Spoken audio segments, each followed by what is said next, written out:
E se aquele monte de regras, que muita gente acha que é só burocracia, fosse na verdade um guia estratégico para o sucesso? Pois é, hoje a gente vai mergulhar na ISO 14001 e ver como ela consegue transformar os desafios ambientais de hoje em dia em grandes oportunidades de negócio. E aí a gente chega naquela pergunta que vale ouro, né? Uma pergunta que está na cabeça de muita gente hoje em dia. Um negócio pode ser lucrativo e, ao mesmo tempo, proteger o planeta? Aquela ideia antiga de que uma coisa anula a outra, sabe?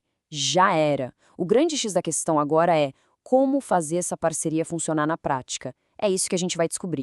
Ok, para a gente entender essa jornada, vamos seguir um roteiro aqui com 5 pontos principais. A gente começa com o clima de negócios da época, depois conhece o manual em si, entende como ele funciona na prática, quais são as chaves para o sucesso e, por fim, o que todo mundo quer saber, os resultados, a combinação de lucro e planeta.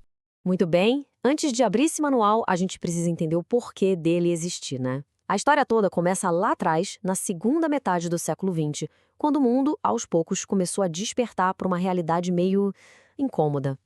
Olha, essa consciência ambiental não apareceu da noite para o dia, não. Foi uma onda que foi crescendo ao longo de décadas. Lá em 72, a gente teve o primeiro grande alerta, com o relatório Limites do Crescimento. Aí, em 87, surge um norte, um conceito fundamental, o de desenvolvimento sustentável. E o grande momento, o ponto de virada mesmo, foi a Rio 92. Ali, o meio ambiente entrou de vez na pauta global, para não sair mais. E, claro, essa onda toda bateu com força total na porta das empresas. De repente, elas se viram cercadas, era pressão de todo lado. Leis novas, mais rígidas, um público consumidor muito mais consciente e exigente e a própria imagem da empresa na berlinda. A partir daí, ignorar o meio ambiente deixou de ser uma opção, passou a ser uma questão de sobrevivência. Então, no meio dessa confusão de novas regras e expectativas, o mundo dos negócios precisava de um norte, de uma linguagem em comum. E foi aí que surgiu a resposta, a ISO 14001. O coração da ISO 14001 é o que a gente chama de Sistema de Gestão Ambiental, ou SGA. E olha, não é para imaginar uma sala empoeirada cheia de arquivos não, tá? Pensa nele mais como o sistema nervoso da empresa. Uma estrutura que garante que a questão ambiental faça parte de cada decisão, de cada processo do dia a dia.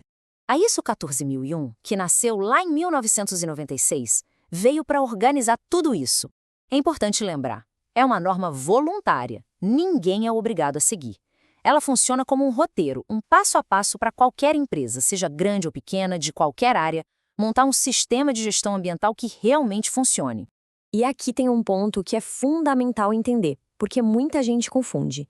A ISO 14001 não é um policial ambiental que chega multando e impondo limites. Pensa nela mais como um personal trainer.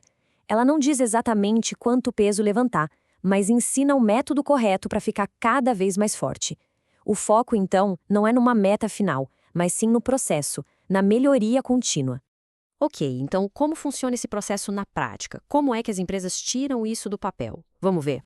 A base de tudo é uma ferramenta super conhecida chamada ciclo PDCA. É um ciclo que nunca para. Primeiro a gente tem o P, de planejar. É a hora de definir as metas, traçar o caminho. Depois vem o D, de do ou fazer, colocar o plano em ação, mão na massa. Em seguida o C, de check ou checar. É a hora de parar e ver se tudo está indo como planejado, sabe? Medir os resultados. E por fim o A, de act, ou agir. Com base no que foi medido, a gente corrige o que for preciso e melhora o sistema. Não é uma linha reta, é uma espiral, sempre subindo, sempre melhorando. E é exatamente por isso que esse ciclo é tão poderoso. Ele garante que o sistema de gestão não seja só um monte de papel guardado numa gaveta. Pelo contrário, ele se torna algo vivo dentro da empresa, algo que evolui e se adapta com o tempo. A melhoria é constante de verdade. Certo. Já entendemos o que é a norma e como ela funciona. Mas a grande pergunta é, por que uma empresa decide entrar nessa? O que elas realmente buscam com isso? Bom, a pesquisa mostra que os motivos são bem variados. Para muitas empresas, o primeiro passo é simplesmente estar em dia com a lei, não ter dor de cabeça. Mas logo depois, vêm outros objetivos, mais estratégicos, como melhorar a imagem da marca, reduzir custos e ganhar competitividade. E claro, tem aquelas que querem simplesmente fazer a sua parte pelo meio ambiente. É uma mistura, então, de obrigação com oportunidade. Vamos focar um pouquinho num desses objetivos que é super importante, melhorar a imagem da empresa. Afinal, que empresa não quer ser bem vista, né? Mas Como se faz isso de verdade? O que a pesquisa aponta como os fatores cruciais para ter sucesso nisso? E a resposta que a pesquisa dá é muito clara. Primeiro de tudo, o comprometimento tem que vir de cima, da alta gestão. Se a diretoria não abraçar a causa, nada acontece. Mas não é só isso. Essa ideia precisa descer para toda a equipe, se transformar em conscientização, em treinamento constante e em responsabilidades bem definidas para todo mundo.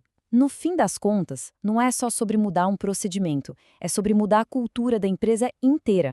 E agora a gente chega na parte final, na hora de ver os resultados. Depois de todo esse trabalho, de todo esse esforço, valeu a pena? Aquela promessa de juntar lucro e planeta, ela se concretiza? Então, quando uma empresa faz a lição de casa e acerta nesses pontos-chave, o que ela ganha de verdade? Quais são os retornos práticos? E o interessante é que os ganhos vêm em duas frentes, ambas super importantes. De um lado, tem o que a gente pode chamar de ganhos socioambientais. Sabe, um relacionamento melhor com a comunidade ao redor, funcionários mais motivados, mais engajados. Por outro lado, veio os ganhos econômicos, diretos no caixa. Fica mais fácil entrar em mercados mais exigentes, ganhar novos clientes e fechar mais contratos. Ou seja, aquela imagem positiva se transforma em resultado financeiro. Então, o resumo da ópera é este. Não é uma questão de escolher entre um ou outro. Quando a implementação é bem feita, ela cria um ciclo positivo, onde o sucesso social e ambiental impulsiona o sucesso econômico e vice-versa. Uma coisa alimenta a outra. E essa talvez seja a grande sacada. O que muitas vezes começa como uma obrigação ou um esforço para ser mais verde, acaba se tornando uma tremenda vantagem competitiva. Fortalece a marca, a reputação e deixa o negócio mais forte, mais resiliente para encarar o futuro.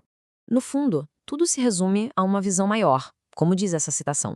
É sobre buscar um novo jeito de se desenvolver, um jeito que seja sustentável não só economicamente, mas que também seja solidário com o planeta, com a biosfera. A ISO 14001 foi, sem dúvida, um manual que inaugurou uma nova era para os negócios.